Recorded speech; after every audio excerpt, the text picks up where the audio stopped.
first is trying to contract to lump sum alimony up front. Yeah. How much are we talking about here? Well, Sharelle's proposing $3 million a year. $3 million a year?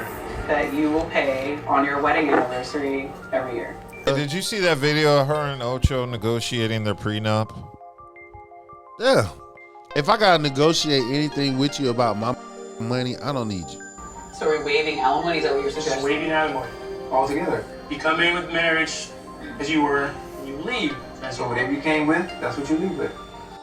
Yeah, well, you should have seen the boldness of her. She was claiming she was the reason Nightcap was hot. That's a non-negotiable. The podcast is not going to be touched. The podcast is something that he's grown on his own with his business partners. And I'm part of the business partner. But it's Chad's podcast. You are not contractually signed to us at all. It doesn't matter. So are you saying that Sharelle hasn't contributed to the success of your podcast? Is that what you're saying? Sharelle has a small part in popping in and out of it.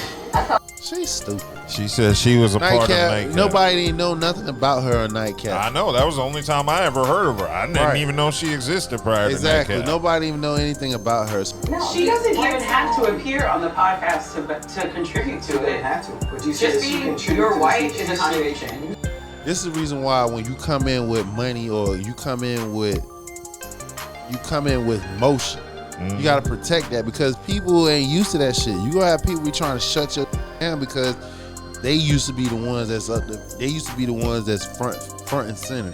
But here you are, you front and center just based off of how hard you work, or you just a good ass person. You just do what you do, and people just envy that type. So it's very important that you protect your assets at all costs. There's one issue we haven't brought up, and I think it's an infidelity clause. It's standard in prenups. So if you were to cheat, it'd be $500,000 penalty to you. This makes no sense. Well, you cheated on your ex-husband for him. Like, y'all don't know my story. Y'all don't know what happened. We weren't married. He married me after I stepped out with Chad. You cheated on your son's father with Chad. Yes. You stepped outside of the relationship. It was done. She sat right there and told you she set that up. Yeah, basically.